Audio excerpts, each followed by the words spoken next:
This assignment will discuss the intent, implementation, and impact of a unit of work on printmaking in art and design. It will be delivered in the following 4 stages.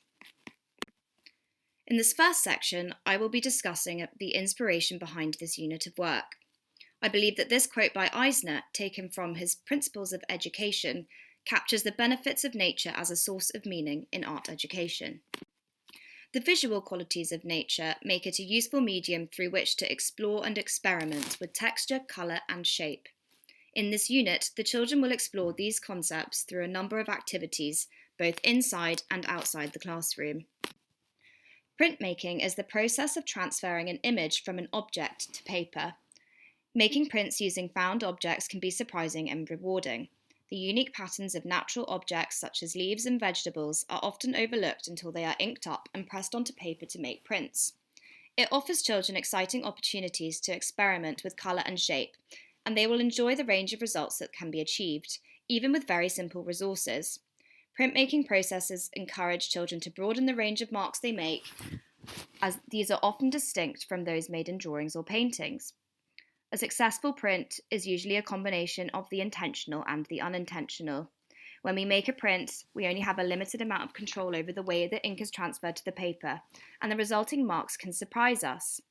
Sometimes the unexpected marks turn out to be those who are most beautiful and interesting. The beauty of printmaking is that it enables multiple copies to be produced. Children can therefore swap their prints with friends, add them to a scrapbook, and feel free to experiment without risking failure. The following art education principles guide the intent of my unit of work. These are taken from Eisner's Principles to Guide Practice. According to Eisner, art education should not focus primarily on outcomes. In printmaking, children have the opportunity to create multiple copies, and therefore the importance of the outcome is reduced and the process itself starts to take precedence. Eisner also believes that children should recognise what is unique about their work. He argues that schools tend to push for uniformity of response, and that art education should help children become aware of their individuality. As I previously noted, the reasoning behind nature as a source of inspiration for this unit is that Eisner values efforts that enable children to secure aesthetic forms of experience in everyday life. The unit of work will also address the following aims taken from Hickman's Why We Make Art and Why It Is Taught. Hickman comments that self-expression does not feature prominently in the national curriculum. An education in art is said to promote a lot of desirable outcomes. The listed aims are based from guidelines taken from other countries. Hickman argues that these aspects or aims of art education can have a practical effect upon individuals in terms of their contribution to and role within society. For example, in the modern world, employers crave new ideas and want risk-takers and lateral thinkers. The unit of work balances the aforementioned aims with my own personal values. Over the course of my placements, I have learnt through research and personal experience the importance of balancing teacher-led and child-led activities, particularly within an early years setting, to allow children to be the driving force for their learning. In the context of art and design, it is particularly important for children to have creative ownership over their work, to foster individuality as outlined by Hickman, and avoid 30 pieces of artwork looking the same.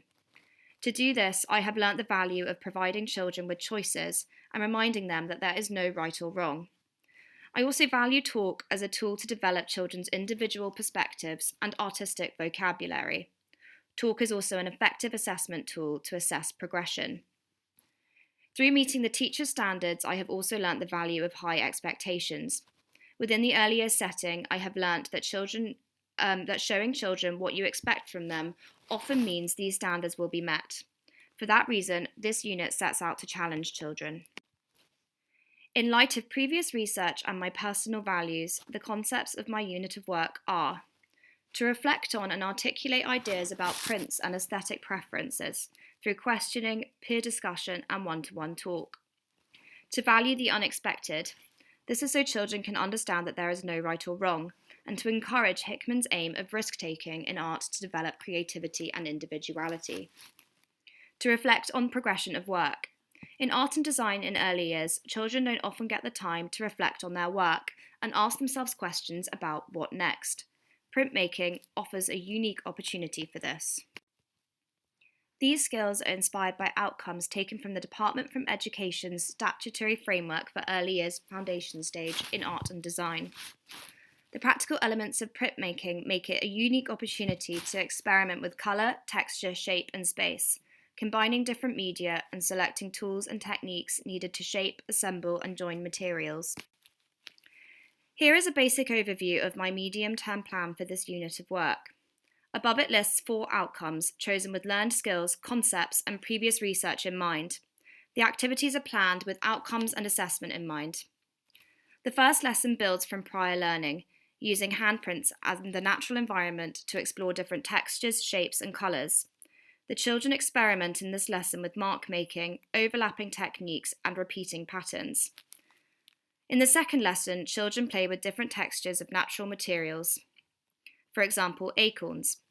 This gives the children opportunities to experiment with different textures, patterns, and colour mixing. In the third lesson, on vegetable printing, children experiment further with shape and texture, whilst producing a range of outcomes.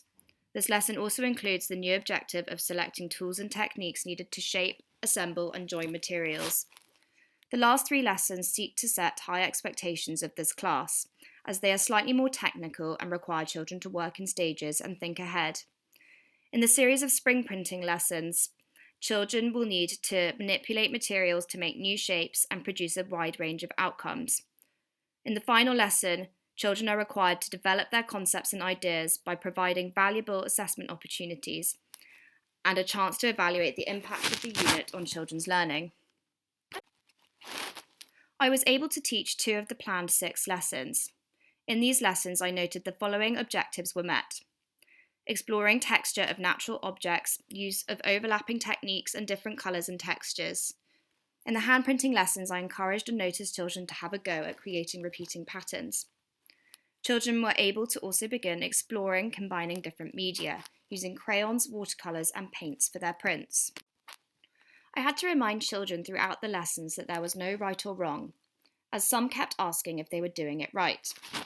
Some children also asked when their work was done, and I had to remind them that that was up to them. I noted a couple of challenges with children understanding the concept of texture. Handing children materials really helped to explain this. These are the 3 critical decisions I made when planning. The first was to offer choices, the second was to give children time to experiment, and the third, to compare and contrast prints. I noticed the unit of work impacted children in a number of ways. Children produced a range of responses as the work progressed, and increased levels of confidence in articulating their responses to their own and others' images. Based off their increased confidence levels in groups, I would have adapted my plan to include more group work in the following lessons, had I had the chance to teach them. For example, children would have worked in groups on one big sheet of paper when creating their vegetable relief prints, instead of individually. I evidenced children's progress through transcription of all discussions that were had during the course of the lessons. In the future, I would have noticed any changes and developments in these responses. Over the course of the 2 lessons that I was able to teach, I noted that children began to value the unexpected marks that they were making and see the beauty in them. I also noticed that children reflected on and articulated ideas about prints and their aesthetic preferences. I believe most children developed the following skills: exploring and experimenting with colour, texture, shape, and texture, and some began to understand that different media can be combined to create new effects. Relating back to previous research, this unit of work offered opportunities for children to develop the following: inventiveness and risk-taking, practical problem-solving, creativity development, and an understanding of the visual world in nature. To conclude, printmaking can motivate children to value the unexpected, for example, the accidental marks that make a piece of art beautiful. Printmaking is a good medium through which to explore the natural world, as it has lots of visual qualities, including textures, shapes, and colours.